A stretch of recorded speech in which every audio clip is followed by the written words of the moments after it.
Panasonic just announced two new full-frame mirrorless cameras. They have 24 or 47 megapixels, depending on the model. And the big news, they do 4K at 60 frames a second. They also have two card slots, so they filling in the gaps where Canon and Nikon didn't.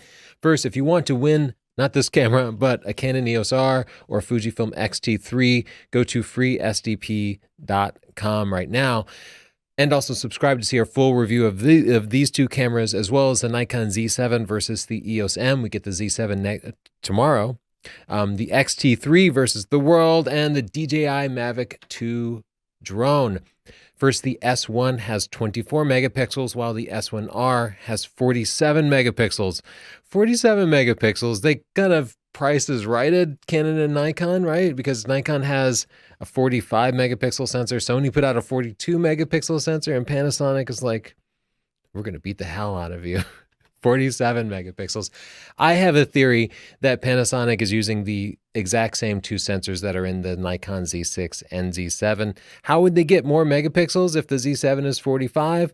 Well, the Z7's effective megapixel count is 45.7, whereas the Z7's total megapixel count, same for the D850, is 46.89 megapixels. So the Z7 is almost 47 megapixels. Now, the difference between effective and total megapixels, when sensors have a different effective and total megapixel count, that means the edges of the sensor are kind of covered up. And they use these sensors, these pixels at the border of the sensor to detect the amount of like background read noise. So if you're taking night photography pictures, they can read those edge sensors to determine just how much read noise is in there and then subtract it out from the rest of the pixels in the sensor. It's a clever thing that reduces the amount of noise, but also reduces the effective megapixels of the camera. My theory is Panasonic is using the same sensor. They're just not covering up the edges of the frame so that they can up their megapixel count by just a little bit. Here we see a couple of pictures of the grip and the rear part of the camera. This is the best we have right now. Panasonic really didn't give us much to work on, and this is just a snapshot of their slide from Photokina. But we can see it has a nice deep grip. It's certainly deeper than, say, the X-T3, and in fact, the body looks an awful lot like the Nikon Z7, even the kind of bulbous hump in the middle. That LCD screen to me, though, it looks like an 80s LCD screen. And Panasonic, you can't do this to me now. Nikon came out with that beautiful top screen. Canon's got a beautiful screen on it. You can't do this. Fuji has a beautiful screen. If it looks like an 80s Casio watch, we're all going to be disappointed. Durability without compromise. This camera, they're bragging about the weather sealing and the cold weather abilities. And okay, we'll take your word for it. I believe it. My GH4s survived a massive rainstorm that destroyed two Canon 5Ds. So I've always trusted those Panasonics. They have an XQD and an SD card, and if this is like the GH5, you'll be able to write not just stills, but video to both of them. This asymmetry here is interesting. It means if you want to, say, shoot sports at a high frame rate, you'll be using the XQD, and then the SD card will be backup. Sometimes you'll be using a JPEG backup and a RAW to the primary card. That's common when you're forced to use asymmetrical cards like this. It is an interesting choice. The fact that they're using an XQD indicates to me that they might be planning on having a high frame rate with that 47 megapixel camera, because you would need a very fast card in order to shoot 47 megapixels at a high frame rate, or else everything gets really, really slow, kind of like the A7R III does. That has a 3-axis tilty screen. This is my biggest disappointment with the camera. Here's why. This is the GH5. And you can see the screen flips forward. And this is really important if you shoot YouTube videos, right? Every vlogger needs to be able to film themselves sometimes, at least, and that means you need to be able to see yourself. And that's why the GH5 has been such a hit. At least it's a key part of why it's been such a hit. But it's not just vloggers nowadays, right? Because if you look at travel photography, even regular photography, the photographer is more and more often the focal point in these pictures. And photographers need to be able to include themselves in the stories that they tell, because part of what people love about photography is the storytelling. The difference between a print that sells for $20,000 and a print that sells for $20 is the persona of the photographer often.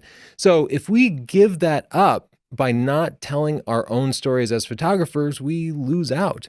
And that's why I'm so disappointed that Panasonic instead chose to include a 3-axis tilty screen. And this beautiful XT3 here happens to have a 3-axis tilty screen, so I can kind of demonstrate it. Like, one axis here is tilting up, and another axis is tilting down, and then the third axis is tilting to the side. And that is useful because it allows you to hold the camera down low or over your head and still see it. But why not a flippy screen? Seriously, I've loved the flippy screens on every GH camera up until now. Big disappointment. If it's not too late to change it, okay, you got a couple of months before this is coming out. Please give me a flippy screen. We all want it. Another big disappointment, contrast autofocus. That means not phase detect autofocus. And my single biggest concern with Panasonic and Olympus with their Micro Four Thirds system was that they hadn't developed phase detect autofocus. That has set Sony apart from all the other mirrorless competition. They have amazing phase detect autofocus that works like a DSLR. But contrast AF is always going to be a little bit slower unless Panasonic actually makes good on this deep learning AI promise. I've heard so many tech companies promise artificial intelligence, and it's become this cheesy buzzword to me, so I take this with a grain of salt, but maybe the AI is actually onto something. I mean, come on. Artificial intelligence requires massive kind of quantum computing levels, and I don't think they're going to be sticking this in the S1. Dual image stabilization, which means it will have sensor stabilization, which the Nikon Z7 has, which the A7R III has. But dual means that it will talk to the lens and coordinate the image stabilization. And this works extremely well on the GH5. That means that we can handhold video and have it look like a tripod, genuinely. Like, if you're good at handholding, you can make it look exactly like a tripod. That is cool. However, at the moment, they haven't even announced that any of their lenses have image stabilization, and none of the existing lenses for the system have image stabilization. So we'll see how it works in actual practice. They also bragged about having a higher sync speed than any other camera. Sync speed, if you're using flash, it means you don't have to put the flash into high-speed sync mode. This is not a big deal for most people, but it's a good thing. They also bragged about having vaguely the highest resolution electronic viewfinder. And okay, they didn't say what it was going to be, but yeah, sharper is better. That means I think the SL from Leica has a 4 million pixel EVF, so it'll be something over that. There are a lot of questions that remain to be answered. Frames per second, what's it going to be? They really need to be coming in at 10 frames a second just to compete with the Sony A7R III and Nikon Z7. So I hope we're going to see 10 frames per second on both cameras. The buffer, that remains to be seen. Please don't cheap out on the buffer because it gets really frustrating when your buffer fills up. Whether they have eye detect autofocus, this has become a big differentiator. So right now, Sony has by far the best eye detect autofocus, so let's hope that they all keep that up. If they have it, that is a big advantage. So get to work on that. The controls remain to be seen too. We're already disappointed with the tilty screen rear view, but do the buttons depress well? Does the touchscreen actually work well? We'll see. And the biggest question for me is the video crop.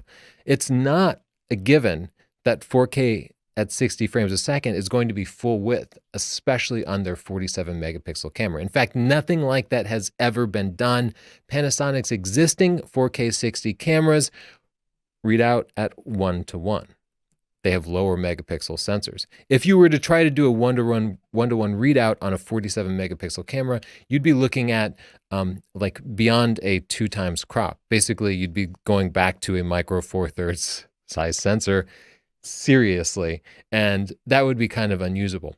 But I predict that this is what's going to happen. There's going to be some kind of video crop at 4K 60. I predict 4K 30 will be full width or close to full width. But 4K 60, I think that's going to be a massive amount of number crunching, especially on the 47 megapixel camera. Maybe they'll be able to do 4K 60 full width on the 24 megapixel S1, but I would be shocked if they manage to do it on the S1R. I'll keep my fingers crossed, but don't get your hopes up about the S1R having full width at 4K 60. Nobody's done it before. It would require, the thermal is going to be a problem. It's going to be generating a lot of heat. They've not announced the prices, but here's where I think they need to be. I think the S1 needs to come in at about $2,400. That's 20% more than the $2,000 Sony A7 III, But if it offers 4K 60, that could be enough reason to get people to move over. The S1R can come in at about $3,400. That's a little bit more than the A7R III. It's the same price as the Nikon Z7, but it's a brand new system. They don't have an established full frame lineup of lenses that they can adapt. So I don't think it's going to quite be able to compete on par with those two cameras. Those should come in a little bit less expensive, but we'll see. They're expected in early 2019. That's very vague. There's not a date or a month. That means it's going to vary a lot. That means we probably won't be seeing these cameras for 6 months. That means I probably wouldn't make any of your buying decisions based on this. We also don't know if they're going to be good at all. They might not. They could get pushed back further. So please, if you're dying for some new camera, well, don't let me push you into getting it, but I wouldn't change your buying decisions about this. Let's talk about the lenses. These cameras use the relatively new L mount. This is a system that Leica developed that supports both APS-C and full frame lenses, that Leica developed them for their TL and SL cameras. And they will indeed use those same Leica lenses. And we'll talk about what lenses exist currently. Panasonic announced 3 lenses for this new mount. 50 f1.4, which is kind of standard. It looks big, so I presume that means good quality. They also announced what's become a very typical 24-105 zoom. Both Canon and Sony currently offer these. They didn't mention the aperture, which is real weird. It's real weird. Like, they're not far enough along in the planning to figure out the aperture for this lens? It's standard that a 24-105 is an f4 lens, but it could be f3.5 to f5.6. I don't know. And the telephoto zoom, again, the standard here would be f2.8, but we don't know. This could be an f4 lens, or maybe they'll go for and do something variable aperture, but it's probably time to make your mind up, guys. There are some existing lenses in addition to those. Leica has 3 L zooms that are currently available for sale. They're all really expensive. You can see they have a 16-35, a 24-90, and a 90-280, but they're all over $5,000, and that is way out of the ballpark when you compare them to Sony, Canon, Nikon.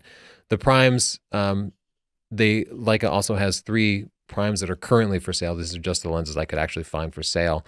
At the normal and short portrait ranges, one of them competes directly with the Panasonic. I'm confident the Panasonic is going to be less than $5,000. That 50 f1.4 should come in at $1,500 max. So there's also a series of adapters that you can get that should work, that would allow you to put your Canon and Leica and Nikon lenses onto these bodies. These adapters, they're also coming in at Leica prices, so I would assume that third parties would start to make these, and maybe even Panasonic will make some that will bring these prices way, way down, because adapters should cost like $250 and not $800. And Panasonic said that they will have 10 lenses within 1 year of launch, which means by early 2020 they'll have 10 lenses. But they didn't give us a roadmap beyond that. Panasonic is also bringing their Lumix Pro program worldwide. Pro services are a key part of how we work. If something breaks, I can contact Nikon, Canon, or Sony, who all have Pro services, and they will ship me a replacement. They'll ship me a loaner overnight. They will get it fixed ASAP and send me back my original gear. And that means if you have a fault with something, you can switch to your backup body and keep shooting, but then get your primary body back really as early as the next day. And to pros, this is a really vital part of how we work. What's happening with Micro Four Thirds? Is Panasonic abandoning them? I predict that they will abandon them soon. Because it would be ridiculous for Panasonic to be sort of developing these 2 systems simultaneously. It's not that they could do that, but they would only be putting half their energy into the new system, and I think they should go all into one system. But they did announce a new Micro Four Thirds lens, and it's one that I'm actually really interested in, the 10-25 f1.7. So this is going to be equivalent to a 20 to 50 millimeters f3.4 full frame lens, which is better than we have now. Right now, we've been using this setup here, which is the Panasonic GH5 with a Sigma 18-35 and a speed booster.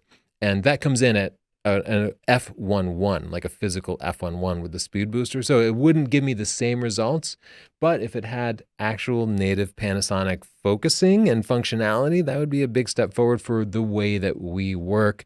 It's not stabilized, but you still have the sensor stabilization. This is something that didn't exist, so it's completely unfair to be complaining about what it doesn't do, right? But I'm going to do that anyway. I can't believe they didn't put phase detect autofocus in it.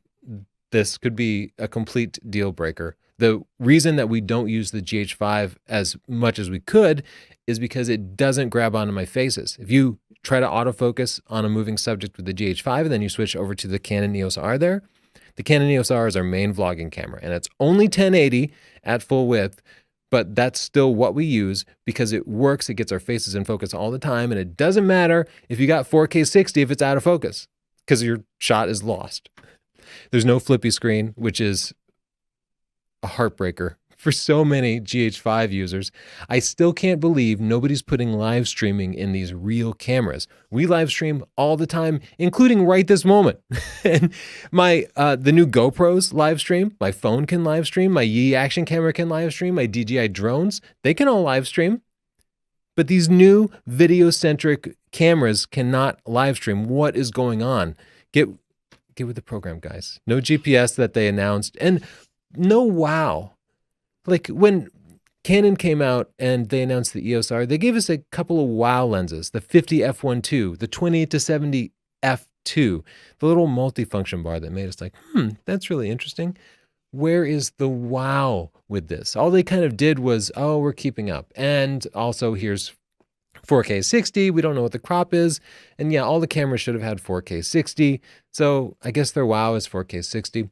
Nonetheless, we're excited to see it. It doesn't blow my mind, but I'm glad that it's here, and I'm glad there's going to be some more competition, and this will help push Sony, Canon, and Nikon further. Be sure to subscribe our full review. Check out freesdp.com to win the Canon EOS R or Fuji X-T3.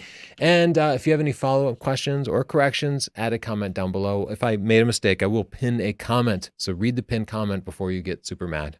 Thanks and bye.